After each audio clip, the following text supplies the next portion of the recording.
ఓం శ్రీ మాత్రే నమః. అందరికీ నమస్కారం అండి. ఈ నెల జూన్ 10వ తేదీ నుండి గురు మౌఢ్యమి ప్రారంభం. జూలై 8వ తేదీతో గురు మౌఢ్యమి ముగిసిపోతుంది. ఈ గురు మౌఢ్యమి సమయంలో శుభకార్యాలు చేయడానికి అనుకూలమైన సమయం కాదు. గురు మౌఢ్యమి సమయంలో ఎట్టి పరిస్థితుల్లోనూ కొన్ని శుభకార్యాలను నిర్వహించకూడదు. గురు మౌఢ్యమి సందర్భంగా ఈ నెల రోజులు ఎలాంటి నియమాలు పాటించాలి, అసలు మూఢం ఎందుకు వస్తుంది, మూఢం సమయంలో శుభకార్యాలను ఎందుకు చేయకూడదు, ఈ సమయంలో ఏ పనులు చేయాలి, ఏ పనులు చేయకూడదు అనే విషయాల గురించి ఈ వీడియోలో ఇప్పుడు తెలుసుకుందాం. ముందుగా ఈ వీడియోకి ఒక లైక్ కొట్టి మన ఛానల్ని సబ్స్క్రైబ్ చేసుకోండి. ఈ గురు మౌఢ్యమి నెల రోజులు వివాహాలు చేయకూడదు, అలాగే నిశ్చితార్థాలు నిర్వహించకూడదు. ఈ సమయంలో వివాహాలు చేసుకుంటే దాంపత్య జీవితంలో సమస్యలు ఏర్పడతాయి. అలాగే ఈ గురు మౌఢ్యమి రోజుల్లో గృహ ప్రవేశాలు చేయకూడదు, అలాగే కొత్త ఇంటిని నిర్మించకూడదు. ఈ సమయంలో కొత్త ఇంట్లోకి ప్రవేశిస్తే మీ ఇంట్లో సుఖ సంతోషాలు లోపిస్తాయి, కుటుంబంలో సమస్యలు తలెత్తుతాయి. కాబట్టి ఈ నెల రోజులు గృహ ప్రవేశాలు చేయకండి. ఇంటి నిర్మాణానికి సంబంధించి శంకుస్థాపన పనులు చేయకూడదు. అదేవిధంగా కొత్త వ్యాపారాలను ప్రారంభించకూడదు. గురుగ్రహం లాభాలకు కారకుడు కాబట్టి గురుగ్రహం బలహీనంగా ఉన్నప్పుడు ఏదైనా కొత్త పనులను ప్రారంభిస్తే ఆశించిన విజయం లభించకపోవచ్చు. ఆర్థిక సమస్యలు ఏర్పడే అవకాశాలు ఉంటాయి. అదేవిధంగా ఈ మౌఢ్యమి సమయంలో పిల్లలకు పుట్టు వెంట్రుకలు తీయించకూడదు. ఈ సమయంలో పుట్టు వెంట్రుకలు తీయిస్తే గురువు ఆశీర్వాదం లభించదు. దీనివల్ల మీ పిల్లలకు అనారోగ్య సమస్యలు ఏర్పడతాయి. కాబట్టి ఈ నెల రోజులు పుట్టు వెంట్రుకలు తీయించకండి. అలాగే పిల్లలకు చెవులు కుట్టించకూడదు. అదేవిధంగా ఈ మౌఢ్యమి సమయంలో కొత్త వాహనాలను కొనకూడదు. గురువు బలహీనంగా ఉన్నప్పుడు కొత్త వాహనాలు కొంటే వాహన ప్రమాదాలు ఏర్పడతాయి. కాబట్టి కొత్త వాహనాలు కొనాలనుకునేవారు ఈ నెల రోజులు వాయిదా వేసుకోండి. ఈ మౌఢ్యమి సమయంలో ఇంట్లో ఉన్న బంగారాన్ని తాకట్టు పెట్టకూడదు.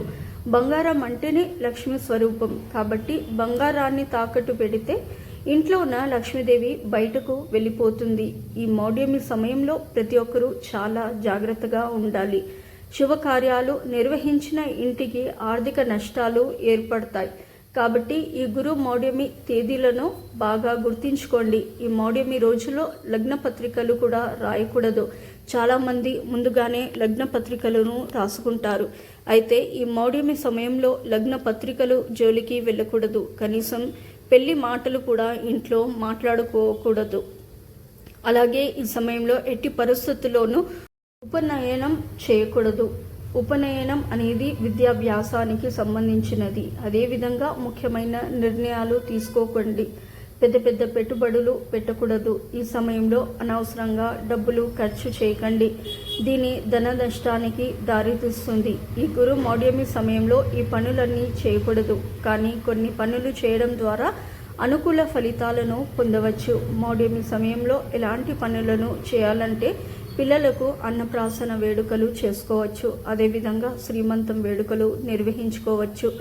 ఈ మూఢం సమయంలో గర్భిణీ స్త్రీలు అలాగే బాలింతలు ఈ సమయంలో ప్రయాణాలు చేయకూడదు. ఒకవేళ ప్రయాణాలు చేసి వస్తే అశ్విని నక్షత్రం అలాగే రేవతి నక్షత్రాల్లో ప్రయాణాలు చేయాలి. గురు మౌఢ్యమి సందర్భంగా దైవ క్షేత్రాలను దర్శించవచ్చు, భక్తి కార్యక్రమాలను నిర్వహించవచ్చు. ఈ సమయంలో దాన ధర్మాలు చేస్తే చాలా మంచిది. జీవితంలో ఉన్న కష్టాలన్నీ తొలగిపోతాయి. ఎవరైతే ఆర్థిక సమస్యలతో ఇబ్బంది పడుతున్నారో అలాంటి వారు ఈ నెలలో వచ్చే ఏదైనా గురువారం నాడు నెయ్యి, బెల్లం, తేనె, ఉప్పు ఈ 4 వస్తువులను ఎవరికైనా దానం చేయండి. గురుగ్రహ ఆశీర్వాదంతో మీ జీవితంలో రాజయోగం వరిస్తుంది. అదేవిధంగా ఈ నెలలో వచ్చే ప్రతి గురువారానికి చాలా విశిష్టత ఉంటుంది. కాబట్టి ప్రతి గురువారం నాడు తప్పనిసరిగా ఇంట్లో దీపారాధన చేసుకోండి. దత్తాత్రేయ స్వామిని పూజించడం, విష్ణు దేవాలయాలను సందర్శించడం ఇలాంటి నియమాలను ఆచరిస్తే మీ జీవితంలో ఎలాంటి సమస్యలు ఏర్పడకుండా గురుగ్రహ ఆశీర్వాదం ఉంటుంది. అదేవిధంగా ప్రతి గురువారం రోజున పసుపు రంగు వస్త్రాలను ధరించండి.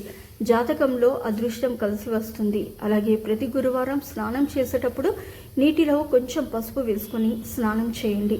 జాతక దోషాలు తొలగిపోతాయి. ఆర్థికంగా బాగా కలిసి వస్తుంది. మన జాతకంలో గురుడు బలంగా ఉంటే జీవితంలో దేనికి లోటు ఉండదు. కాబట్టి గురు మౌఢ్యమి సమయంలో గురువుకు సంబంధించిన మంత్రాలను జపిస్తే గురుగ్రహ ఆశీర్వాదం లభిస్తుంది. ఆ మంత్రం ఏమిటంటే ఓం గ్రాం గ్రీం గ్రౌం సహ గురువే నమః. ఇలాంటి గురు మంత్రాలను ప్రతిరోజు జపిస్తే ఆర్థికంగా బాగా కలిసొస్తుంది. అలాగే ఈ మౌఢ్యమి సమయంలో నవగ్రహాలకు ప్రదక్షిణాలు చేస్తే చాలా మంచిది. ముఖ్యంగా శివాలయంలో ఉన్న నవగ్రహాలను ప్రతి శనివారం రోజున 9 ప్రదక్షిణాలు చేయండి. జాతక దోషాలన్నీ తొలగిపోయి మీ జాతకంలో అదృష్టం పెరుగుతుంది. ఈ మౌఢ్యమి సమయంలో మీ పాత ఇంటికి మరమ్మతులు చేసుకోవచ్చు, ఇంటికి రంగులు వేయించుకోవచ్చు. అదేవిధంగా భూములు కొనడం, భూములు అమ్మడం, అగ్రిమెంట్లు చేసుకోవడం ఇలాంటివి చేసుకోవచ్చు. అలాగే నూతన ఉద్యోగాల్లో చేరడం, విదేశాలకు వెళ్ళడం ఇలాంటి పనులన్నీ నిర్భయంతరంగా చేసుకోవచ్చు. గురువు విష్ణు స్వరూపం కాబట్టి ఈ నెల రోజులు వీలైనంత వరకు విష్ణు సహస్రనామాలను చదవండి. ఈ సంవత్సరం అంతా శుభ ప్రయోజనాలు చేకూరుతాయి.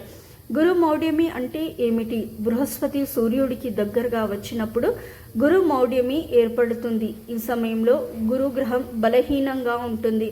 గురుగ్రహం అనేది సంతానానికి అలాగే వివాహానికి కారకుడు.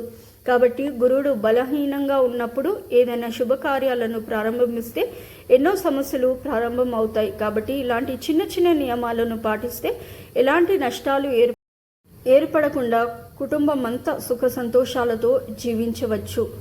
ఈ వీడియో గనక మీకు నచ్చినట్లయితే ప్లీజ్ లైక్ చేసి మీ ఫ్రెండ్స్కి షేర్ చేయండి. అలాగే మా కొత్త వీడియోస్ మీకు వెంటనే చేరాలంటే మా ఛానల్ని సబ్స్క్రైబ్ చేసుకొని పక్కనే ఉన్నటువంటి బెల్ ఐకాన్ని ప్రెస్ చేయండి. ధన్యవాదములు. సో ఇదండి వాటి వీడియో. రేపటి వీడియోలో మళ్ళీ కలుస్తాను.